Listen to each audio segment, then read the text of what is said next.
Right, welcome back to me, welcome back to Thailand. True Blues Tyler here from Thailand. I hope you're doing well. It's 1 Jan in Thailand and it's a Monday. Right, I hope you're doing well. It's are you feeling good? Are you feeling happy? I mean, personally, I'm absolutely delighted. I really am. And to sit there and to go into this yesterday's game with the one, for instance, and the way we started in going after the international break, after with winning two games after the international break, facing up to the fact that we got the Rags, we got Arse, and we got Napoli in between. In 7 days, etc., and how we're going to perform. Now, to come out with it with a is not what we call a victory, but the fact that, for instance, we put on such a display and Arsenal showed such a meagre display that, for instance, is to say that there's every good chance that, for instance, if we can play like this for the rest of the season, that we've got a good chance of winning the league. Now, it's a far off at the moment, etc. With Liverpool now 8 points in front of us, and we can't drop a single point.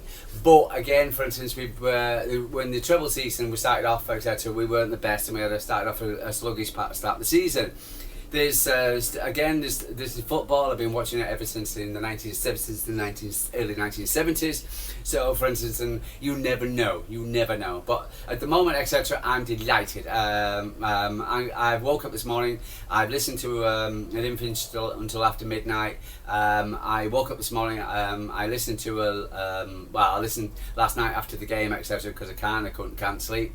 Even though it was 1 o'clock in the morning, I listened to the moaning Arsenal fans complaining and Arsenal talk about Man City's low block and so, for instance, and having a go at City, but also, for instance, having a go at Arsenal and their AFTV as well.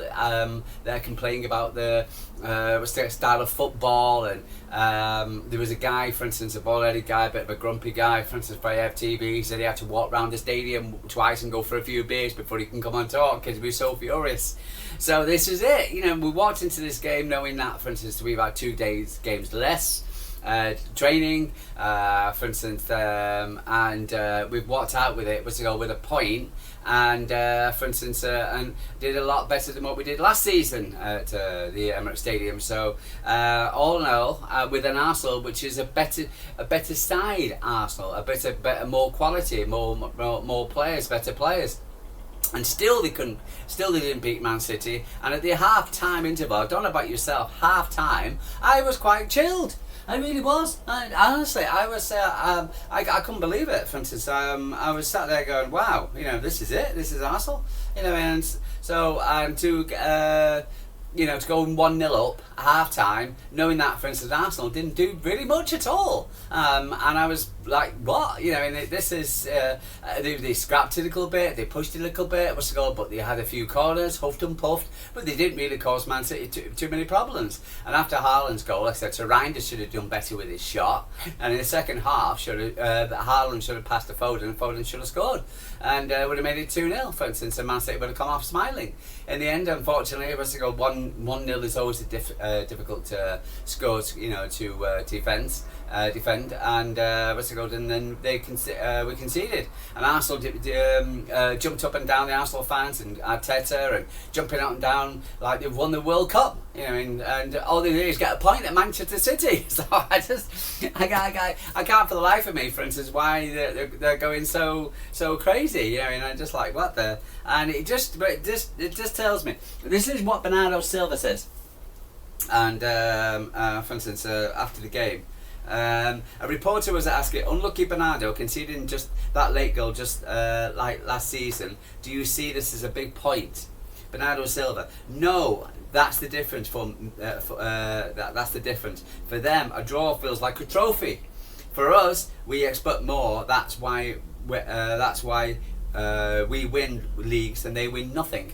And it's true, because they were jumping up and down like crazy, and to say that they got a point. But the guy, for instance, on AFTV, who was walking around the stadium absolutely napped off, etc., with the bald-headed guy with a bit of grumpy, for instance, he was right, and the fact that, for instance, they've now played their biggest rivals and only got a point out of 2 games. and a game where they were playing at home against a weakened Manchester City. Thank you very much. You've got a motorbike. Congratulations. And but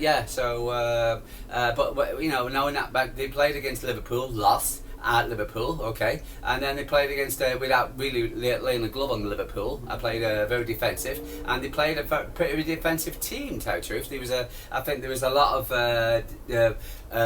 upset Arsenal fans because of the way they played, they've also you've got to so they've lost now. Well, they've got 1 point out to their rivals, you know, and Man City have gone away to Arsenal, having said. Playing 3 games in 7 days, very important games, 1-2, and now, for instance, getting a point out of this one, and with the injuries, and also with the rest period that we've had. So, who's the team smiling this morning? Brilliant. The biggest team smiling this morning is Liverpool, because they're the winners out of this. Because again, for instance, Man City are now 8 points behind Liverpool, and Arsenal are 5 points behind Liverpool. But I think this is it with Arsenal. Arsenal, I'm more concerned about Manchester City. I'm more concerned about. I just don't understand what Mikel Arteta thinks really. When you got a player like Arse, for instance, on the bench, and Saka, you play your best squad. It's like Man City leaving Haaland on the bench, etc., and said, "Oh, well, bring him in the second half if we need a goal." You know, it's too late. You know, and to say that, yeah, they were playing a low block and everything, but. There was a reporter asked Pep Guardiola. I thought he said it was very negative playing low blocks. He said, "Well, I said I've only played 1 low block in 10 years in football." So you know, I said I can be given a break. Yeah, but, you know, and give me a break. But yeah, and it can be, because quite honestly, but again, unlike Ruben Amorim, Manchester City adapt. And we adapt to, for instance, the fact that the circumstances. It's not Man City wanted to play the low block and play a defensive lineup, etc. We just had to do with the fact that we've had the players have probably played midweek, and again, for instance, played on Thursday. It's now Sunday. Also played.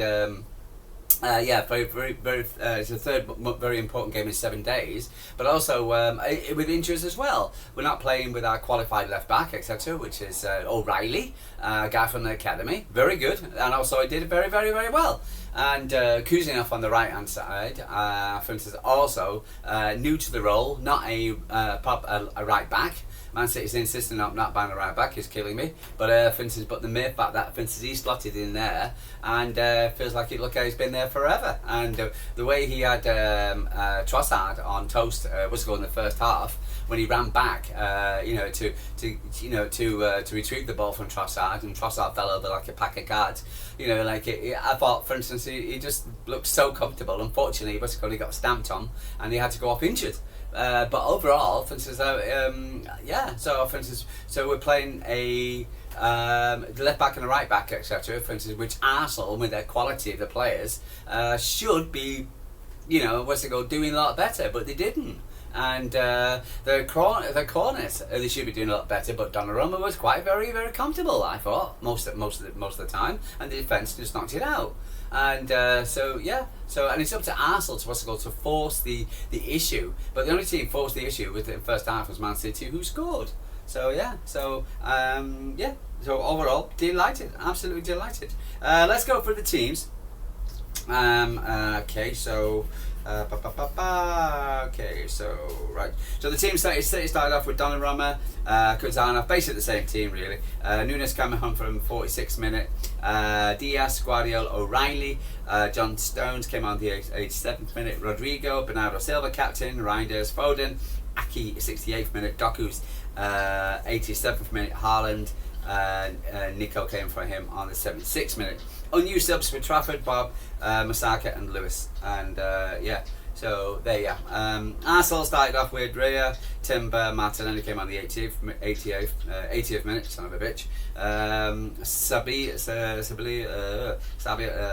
can't remember, Saliba, whatever. Gabriel Calafiori, Zubimendi, Murzika came on for the 98th minute. Rice, Memento, Marino, Eze came on in the 68th minute. Madueke Saka came for the 46th minute. Trossard, Nguyen, and Guttless, who came on the 84th minute, and Guttless. They didn't play Kappa, White, Norgard, Lewis Skelly. Okay, they didn't have Odegaard, etc. Which also I think which is the big miss for them. I did say that in the beginning, in the preview game, etc. But yeah, but overall, I thought the star man for City. You know, when we talk about so many things. We had Doku again. First half, I didn't think he had a great game. Second half, I thought he just looks such a different player, doesn't he? It really does. Yet again, the Belgians showed that he had the heart of a lion, fearless in possession. He works hard back in track, and he's tricky with a constant thorn in the gunner's side. Total effort and enduring endeavour. He almost snatched a late second, but tremendous effort from our talented winger. Absolutely superb. And if Haaland would have passed the Foden, etc., we should have been 2-0, but never mind. But let's move on. Let's have a quick look at the game. City were denied. Right, okay. City got off to a fantastic start at the Emirates. After a bright opening, the Blues took the lead just 9 minutes into the counter with a counter-attacking goal that will delight Pep Guardiola. Haaland won possession in the inside half before playing to Reinders, who drove forward in the Arse box before playing in the charging Haaland, who took one touch before slipping its low past the right. Yeah, absolutely fantastic. Haaland, a bit of a ping pong game, but Haaland got the ball, passed it to Reinders, and then he ran up, and Reinders ran off, and Arse just backtrack, and he could have gone left to Doku or gone right to Haaland. Haaland was telling him to hold on to the ball just while he caught up. So he did. Anyway, so he passed the ball over to Haaland, and Haaland went 1-0 up. Very subdued celebration, I thought. Yeah, what's it go? Haaland playing with his pigtails. But other than that, quite subdued, really, considering which is good. It was a superb from the Norwegian, who has been blistering form so far this campaign. Best in the... Why is this... I listen to talk crap, etc. and they talk about in others mainstream media. That's the reason why we hate you, mainstream media. Because quite honestly, if you talk crap, Salah is better than Haaland. For instance, oh God, Isak is better than Haaland. God, give me a break. Gee whiz. The rest of the half was niggly and scrappy, with blithely Arsenal probing, winning corners and attempting to force an equaliser. So with 5 corners they won. Yeah, but they won the 5 corners, and they did all this stupid little thing where they hand around the back and they jump forward and blah blah blah. But they didn't do anything with it. Also they were starting to put a towel beside the ball, etc., to wipe the balls. I thought that was banned. I thought you're not allowed to do that. So yeah. And I thought most of the first half, what took me the most is the Arsenal fans getting so upset because Donnarumma was wasting time or going over his 8 seconds. 1, 2, 3, 4. And that to me, that just typifies the fact that where Arsenal was. Because again, for instance, the City are 1-0 up, all their probing, all their corners, all their bits and pieces, and Man City defend, whatever. And Arsenal getting so frustrated they started taking out on Donnarumma and his goalkeeping. So yeah. The impressive Kuzanov made a way through with a break. Nunez got stamped on by his ankles, but I believe he's okay. I hope so. I don't think he'll play against Huddersfield, but I probably can see him hopefully against Burnley, but we'll see. The Gunners brought on the twin threat of Eze and Saka. They needed to. I know there was a big buzz. I know there was right. Yeah, because they needed to. They brought on because again, it wasn't going the way they planned. And prepared for what was likely going to be a long second half. Yeah, I thought, okay, let's dig in here and let's not concede in the first 5 minutes, etc. Blah blah blah. And the time went on. It was a superb from the Norwegian, who had a blistering campaign so far from the season. Where go? I'm sorry, I do apologise. It was back to the wall for stuff at City, absorbing a wave after wave of attacks from the home side, with the Blues defensive woefully marshalled by Donnarumma, Diaz, Guardiola and O'Reilly. There was a tireless performance all over the pitch in what has been a result and stoic display from the Blues, and that's what you got to say, stoic display, and go out defend our lead. Okay, to which we had to do. And as the clock ticked on into added time, a ball over the top by Eze saw Martinelli, raced clear and lobbed on a run to make it 1-1, and they celebrated while they won the World Cup. And so for instance, and again when I saw Martinelli coming on, because it's not the first time he's actually got a late goal for them against City, so often when I did see him coming on, I'm like, hope he doesn't do it again. But there you go. It was a momentary lapse of concentration, otherwise an exemplary display and enough to earn Arteta's men a point.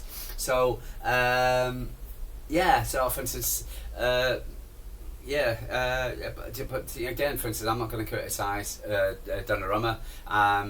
For instance, I don't understand why we were pushing forward in such a late, and also trying to give the, trying to be too clever. I thought, for instance, we could have held onto the ball a bit longer, play it into the corner. Again, we were 92nd minute into 7, so. But we'll see. It was an almost a perfect defensive master's plan, but City's victory was snatched away at added time. Rare to see. Where have we seen Pep Guardiola's side lead in such a lead with such numbers and defence in defence? Happy to counter attack and let Arsenal hold the ball because they were doing bugger all with it. And this team evolves. It seems to be. A new string for the as the team evolves, it seems to be a new string for the bow. Adapting, and if this is what we need to do is play a low block, we'll play a low block. For instance, we have done it before, but let's go play quite defensively. Okay, winning matches all about collecting valuable points. What have I said? On the road by defending resolutely is shown on a new steely element to the team, and we know we can play beautiful football. True, very very true. But Bernado Silva, no one has ever doubted Bernado's work ethics, but the captain armband seems to have given the Portuguese even more energy and determination. What have I said? I've said that in the past. He's popped up everywhere on the pitch against the Gunners, and while he may be physically lighter, many of the players he was up against, he gave every ounce that he didn't have to shrink. A single challenge. In other words, the captain's performance from start to finish. True, very very true, very very true. I thought it was a captain's performance, and so really really delighted. So let's have a look at some of these stats. Okay, 67%, 33% possession. So what they did? He only got one goal. 6 shots on target, off target for them. 2 off target for City. The on targets. 3-3. So of all their possession, right? They got the same amount of on target with goal shots than Man City. 11 corners. To City's one. 11-10 on fouls. They did quite a few fouls as well. City got more yellow cards and offsides as well. But overall, again, I can sit here and say without a shadow of a doubt, I am going into this week's games, etc., against Huddersfield and Burnley in a more happier, jollier mood, because I thought, for instance, we played we played to our strengths, and we did what we needed to do, and I am delighted. So that's all cousin off on the ground, unfortunately, but I believe he's going to be okay. And I just got a trample on his ankle. Must have had it before myself. But yeah, I love this picture at half time. The guys all together. So I remember seeing that was the goal, and they were all when the half time whistle went, they all sat there discussing, in real, command, what's it called,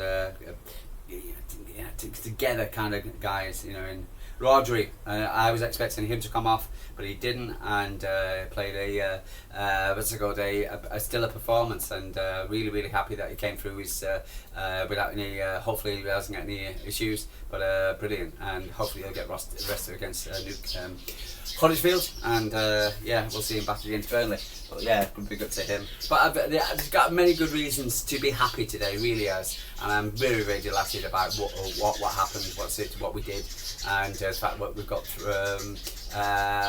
2 wins and a draw out of these very difficult fixtures, and we've come out smiling basically, and there's a lot of opportunity. Now again, for instance, the league's going to be difficult, and but again, we're already into September, so still got a long way to go. You never know, but the fact is to sit there and say Man City are out of the title race is I know people are saying we're clinging on by our fingernails, but I just think, for instance, we can still, I think we can still have our say, and so I'm very, very happy. I'm walking into this day, what's it called, with a big smile on my face. Sun's shining, blue and white clouds out, blue and with white clouds, the blue and white. So for instance, and the blue moon's rising, and I'm wearing my blue shirt today, and I'm delighted, absolutely delighted. So for instance, I've got no reason to be upset at all in any way, because yeah, I thought we've done we did well, and these last 7 days, and with injuries, also with injuries what we had as well to key players, key places, and